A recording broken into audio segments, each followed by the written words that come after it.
Dan saat ini kami sudah terhubung dengan Kabak Ops Korlantas Polri Kombes Pol Rudi Antariksawan. Pak Rudi, terkait dengan larangan mudik yang diberlakukan mulai tanggal 6 hingga 17 Mei 2021. Bagaimana nih antisipasi dan juga kesiapan dari Korlantas Polri terkait dengan kebijakan tersebut? Baik, untuk Korlantas Polri dan jajaran sudah menyiapkan kegiatan-kegiatan dan melaksanakan untuk mengantisipasi kebijakan pemerintah tentang peniadaan mudik atau pelarangan mudik. Sehingga kita sudah bekerja sama juga dengan stakeholder ya, instansi terkait ya, baik itu perhubungan, Pemda, kemudian Satpol PP, kesehatan, Satgas dan lain sebagainya.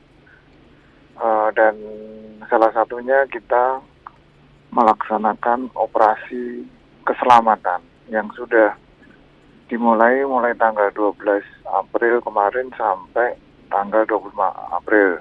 Operasi ini dimaksudkan untuk melakukan kegiatan-kegiatan tentang protokol kesehatan, kemudian juga tentang himbauan kepada masyarakat atau melakukan sosialisasi secara masif dengan mengajak seluruh stakeholder maupun seluruh elemen lapisan masyarakat.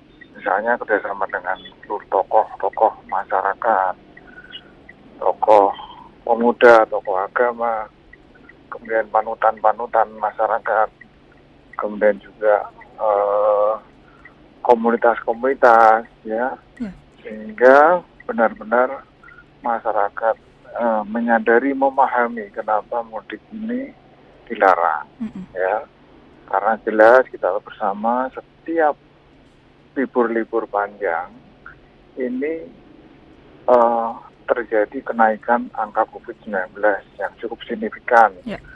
Apakah rumah sakit dunia meningkat, yang meninggal dunia juga meningkat. Nah, ini perlu kita antisipasi itu ya, sehingga benar-benar masyarakat menyadari dan jangan melakukan mudik. Dan operasi keselamatan itu termasuk tentunya kegiatan-kegiatan sosialisasi edukasi tentang disiplin dan tertib untuk berlalu lintas sehingga terhindar dari kecelakaan dan lain sebagainya. Nah, itu antisipasi kita itu sambil memastikan pos-pos yang kita gelar untuk mencegah mudik nanti. Sebanyak 333 sudah kita cek ya, sehingga benar-benar nanti bisa mencegah masyarakat yang ingin tetap mudik. Nah, itu Mbak. Oke, kalau tadi Pak Rudi juga sudah menyampaikan sudah bekerja sama juga dengan beberapa stakeholder seperti Satpol PP, dari pihak kesehatan, Satgas dan segala macam. Ini ada berapa banyak personil ini Pak yang akan dikerahkan pada saat larangan mudik ini diberlakukan? Ya, ini waktu operasi ketupat mulai dari Sumatera ya, Lampung sampai ke Bali disiapkan ada 164.700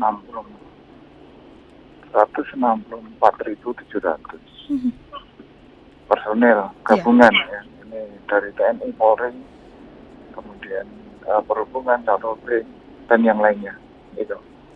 Oke, berarti 164.700 personel ini yang diturunkan untuk ketika larangan mudik diberlakukan, ya Pak Rudi ya? Iya. Nah, kemudian sanksi apa nih yang akan diberikan bagi para pelanggar yang masih mudik di tanggal 6 sampai 17 Mei 2021?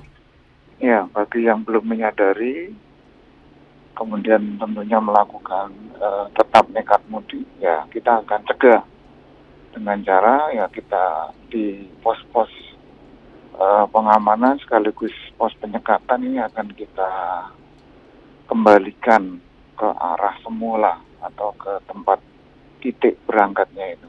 Jadi kita kembalikan atau kita putar balikkan. Nah itu, dan kalau terjadi pelanggaran-pelanggaran lainnya ya tentunya akan kita tindak tegas ya, tapi humanis ya, sesuai pelanggaran yang dilakukan, misalnya pelanggaran protokol kesehatan, pelanggaran berlalu lintas, atau mungkin juga ada pelanggaran-pelanggaran lalu lintas yang cukup berat, misalnya travel gelap, kemudian kendaraan-kendaraan pribadi yang digunakan untuk mengangkut penumpang-penumpang mudik, ya, ditarik bayaran. Nah, ini akan kita lakukan tindakannya. Oke. Kalau itu Tindakan hukum ya ditilang, bisa ditilang, bisa juga kita sita kendaraannya sampai selesai operasi. Ya. Oke, kalau Pak Rudi tadi itu kan sanksi bagi para pelanggar yang masih mudik di tanggal 6 hingga 17 Mei. Bagaimana dengan masyarakat yang ini mudik sebelum larangan diberlakukan? Apakah ada pelanggaran atau kalau misalnya memang ada pelanggaran seperti apa nih yang diberikan oleh pihak terkait? Mereka yang berangkat sebelum tanggal itu ya kita akan lakukan pengawasan, akan kita lakukan pemeriksaan tentang kepastian mereka benar-benar sehat, protokol kesehatannya, dan kita akan lakukan pengecekan ya surat-surat bebas COVID-19 ya, dan itu tidak kita rekomendasikan ya, untuk berangkat lebih dahulu. Karena apa? Karena di aturannya juga demikian, di surat edaran Satgas COVID-19 itu di situ berbunyi bahwa apabila kedapatan orang tetap mudik akan dikarantina di wilayah tempat, wilayah tujuan, jadi karantina selama 5 kali 24 jam.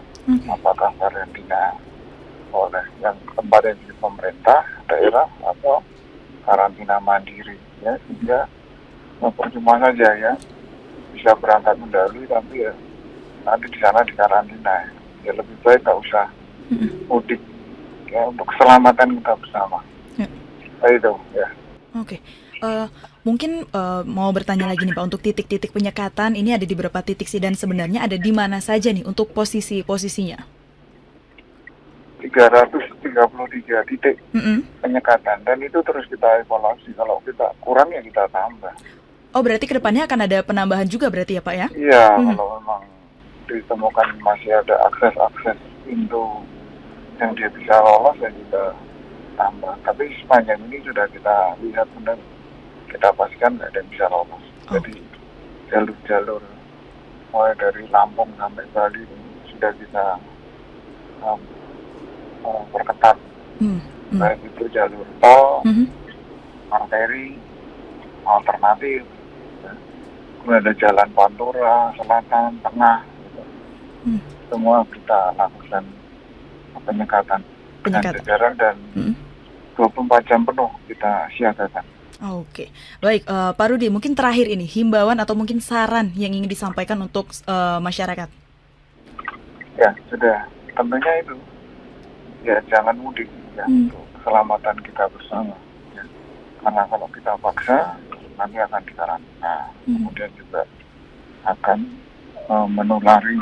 Kalau kita sendiri, kita dari zona merah dan di sana saudara kita ya, kita bisa tertulari, atau kita kembali ke sini bisa ketularan itu ya. Lebih baik melakukan kegiatan yang produktif, tetap berada di wilayahnya atau di rumah, tidak bisa mudik ya, sementara silaturahmi di rumahnya ya. Aku kegiatan wisata boleh tapi di daerah lokalnya gitu ya. Nah itu kan diperbolehkan. Oke, baik Pak Rudi, terima kasih atas waktunya sudah berbagi dengan Radio Sonora. Tetap jaga kesehatan.